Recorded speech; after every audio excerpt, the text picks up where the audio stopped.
नमस्कार दोस्तों, दीगन आध्यात्मिक चैनल में एक बार फिर से स्वागत है। और जैसा कि मैंने आपको बताया था, कबीर साहब प्रकट दिवस के उपलक्ष्य में हम यहाँ पे आए हुए हैं सतलोक आश्रम भिवानी हरियाणा में। तो कबीर साहब को हम आज तक कवि मानते आए हैं। उनके दोहे और उनकी जो भी कविताएं वो काफ़ी फेमस रही है। लेकिन संत रामपाल जी महाराज जी के श्रद्धालु हैं, संत रामपाल जी महाराज जी है, उन्होंने कबीर साहब को एक पूर्ण परमात्मा बताया है। तो कबीर साहब पूर्ण परमात्मा कैसे हैं, वो यहाँ के कुछ श्रद्धालु हैं संत रामपाल जी महाराज जी के एज ए फॉलोअर्स हैं, तो उनसे पूछेंगे पूरी की पूरी स्टोरी क्या है, पूरी की पूरी कहानी क्या है। तो अभी हम स्टार्ट करते हैं। नमस्कार भाई साहब। सच साहब जी। सर साहब, तो सबसे पहले भाई साहब मुझे आप ये बताओ, आप कहाँ से हो एंड यहाँ पर क्यों आए हो?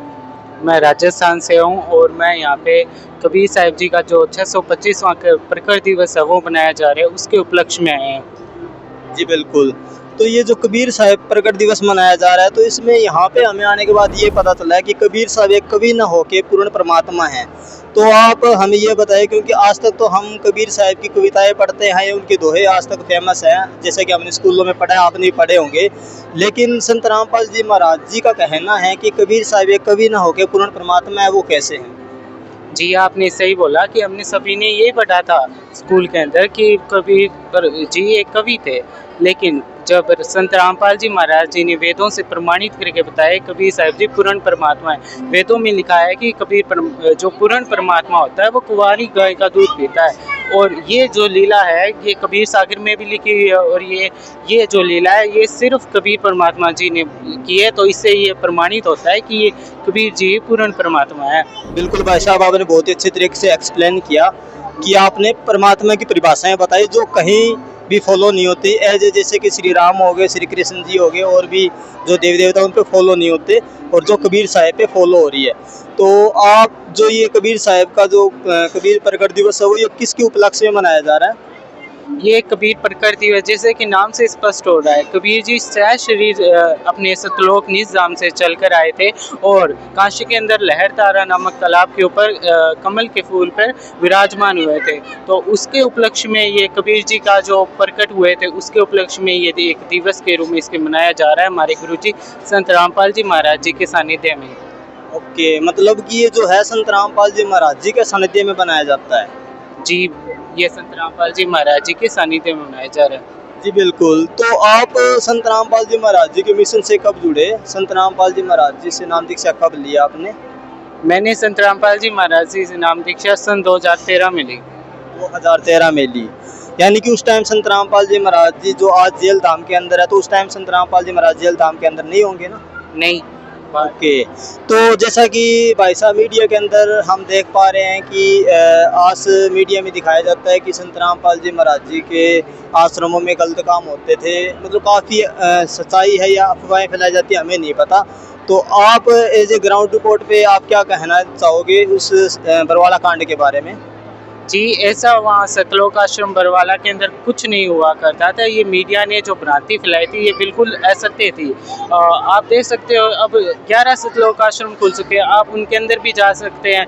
जो संसार के अन्य लोग हैं वो उनके अंदर विजिट करके देख सकते हैं उनकी व्यवस्था कैसी थी। तो वैसी व्यवस्था सतलोक आश्रम बरवाला के अंदर थी, तो वहाँ पे कोई भी गलत काम नहीं हुआ करते। ये बस मीडिया के अंदर ही भ्रांति फैलाई गई थी। जी बिल्कुल। तो कहीं ना कहीं देखो हमें ये डाउट है, क्योंकि देखो मीडिया और संत रामपाल जी महाराज जी को लेके ये भ्रांतियाँ क्यों फैलाई गई थी, इसके पीछे का कारण क्या है, वो चीज़ें आप हमें एक्सप्लेन कर सकते हो? जी, संत रामपाल जी महाराज जी ने आर्य समाजियों के जो प्रवक्ता थे उनके और उनके ज्ञान और आर्य समाज के ज्ञान का जो पूर्ण रूप से खंडन किया था।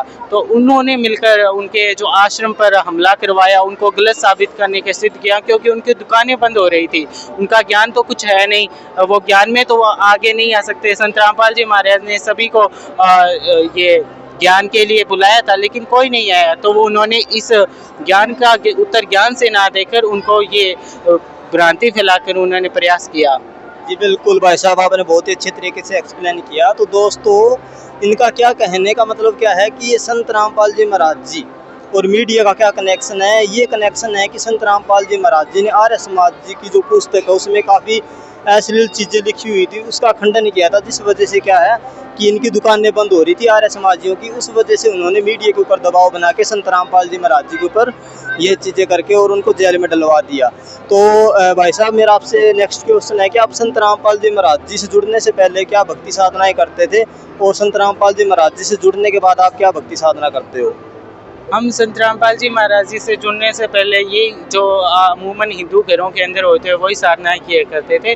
और जब संत रामपाल जी महाराज से हमें नाम दीक्षा ली तो हमें सत्य भक्ति पूर्ण परमात्मा की कैसे की जाती है वो भक्ति संत रामपाल जी महाराज जी द्वारा प्राप्त हुई, और हम वो भक्ति करते हैं। जी बिल्कुल।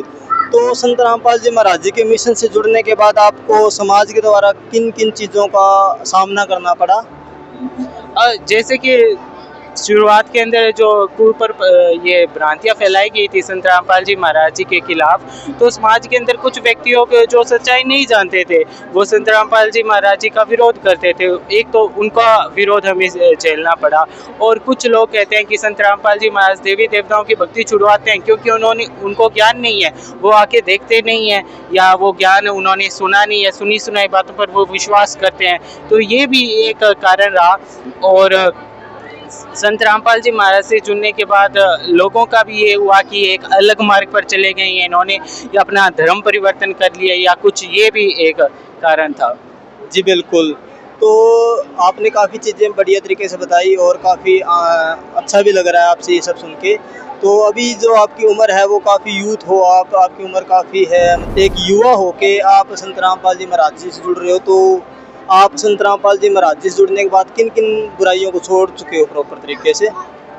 संत रामपाल जी महाराज जी की स्पष्ट रूप से नाम दीक्षा लेने से पहले ये नियम बताते हैं। पहला तो नशा नहीं करना, और फिर उसके बाद ये जो भी डांस वगैरह है, अश्लील चीज़ें ये नहीं करनी, और जो भी समाज में कुप्रथाएं हैं जैसे दहेज लेना, और जो भी कुप्रथाएं हमारी परंपराएं बन चुकी है जो कि नेसेसरी नहीं है, उनको हम नहीं करते। जी बिल्कुल।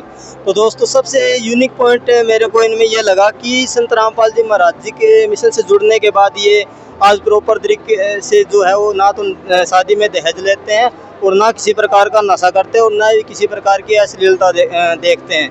क्योंकि दोस्तों, आज भारत के अंदर क्या सबसे ज़्यादा अश्लीलता और सबसे ज़्यादा जो है नशा परचम मतलब सबसे ऊपर है, जिस वजह से क्या हमें काफ़ी चीज़ें देखने को मिलती है, जैसे कि रेप, तलाक और सोशल मीडिया पे अश्लीलता। तो ये चीज़ें हमें कहीं ना कहीं अच्छी लगी इनके अंदर। तो आप भाई साहब जैसे कि संत रामपाल जी महाराज जी से जुड़ने के बाद काफ़ी बुराई छोड़ चुके हो, तो आप जो है हमारे यूथ है जो अभी जो है मतलब नशा कर रहा है, बुराइयों में जी रहा है, तो आप उनके लिए क्या संदेश देना चाहोगे? मैं उनसे यही रिक्वेस्ट करना चाहूँगा, पहले ज्ञान समझे, आप किसी की सुनी सुनाई बातों में नहीं आए, तो अपनी आंखों से आके सतलोक आश्रम विजिट कीजिए, और उसके बाद निर्णय कीजिए क्या चीज़ सत्य है, क्या असत्य है, और उसके बाद संत रामपाल जी महाराज जी से नाम दीक्षा लेके अपने जीवन का कल्याण कराएं। जी बिल्कुल। तो संत रामपाल जी महाराज जी से कैसे कनेक्ट हों, यानी कि कैसे जुड़ें और कैसे इन समागमों में आएँ, तो आप हमारी ऑडियंस को बता दीजिए ताकि वो भी संत रामपाल जी महाराज जी के ज्ञान को समझ सकें और संत रामपाल जी महाराज जी को समझ सकें। संत रामपाल जी महाराज जी की कृपा से पूरे भारत में 500 से अधिक भी नाम दीक्षा केंद्र खुल चुके हैं। तो आप जैसे सत्संग आता है यूट्यूब पर संत रामपाल जी महाराज पे सर्च करके, फेसबुक पर सर्च करके देखेंगे तो उसके नीचे एक पट्टी शो होती है, उस पर नंबर दिए गए थे, उन नंबर पर कांटेक्ट करेंगे तो वो आपके नज़दीकी नामदान केंद्र का पता बता देंगे, वहाँ पे आप जाके नाम दीक्षा ले सकते हैं। जी बिल्कुल।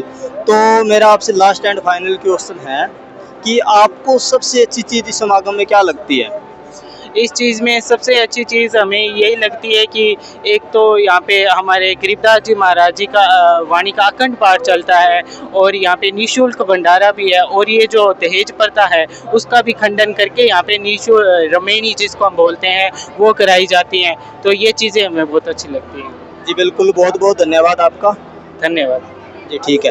तो दोस्तों, जैसा कि अपने साथ संत रामपाल जी महाराज जी के फॉलोवर्स जो यूथ हैं जिन्होंने आज जैसे कि युवा पीढ़ी काफ़ी भटक चुकी है, तो इनके बारे में काफ़ी बताया, तो आप भी दोस्तों संत रामपाल जी महाराज जी को एक बार समझने की कोशिश करो, उनके ज्ञान को समझो, क्योंकि एज ये ज्ञान जो है वो एक जिला स्तर पे नहीं है बल्कि ऑल ओवर वर्ल्ड में चल रहा है। तो आप भी संत रामपाल जी महाराज जी को एक बार समझने की कोशिश करें। और जैसा कि भाई साहब ने बताया कि संत रामपाल जी महाराज जी का यूट्यूब चैनल है और संत रामपाल जी महाराज जी का लाइव सत्संग भी आता है काफ़ी टीवी चैनलों पर, तो आप उनका सत्संग सुन सकते हो और आप भी अपनी ज़िंदगी को नशा मुक्त और अश्लीलता से मुक्त कर सकते हो। बाकी अब तक के लिए धन्यवाद दोस्तों। बाकी मिलते हैं न्यू वीडियो में न्यू गेस्ट के साथ। धन्यवाद।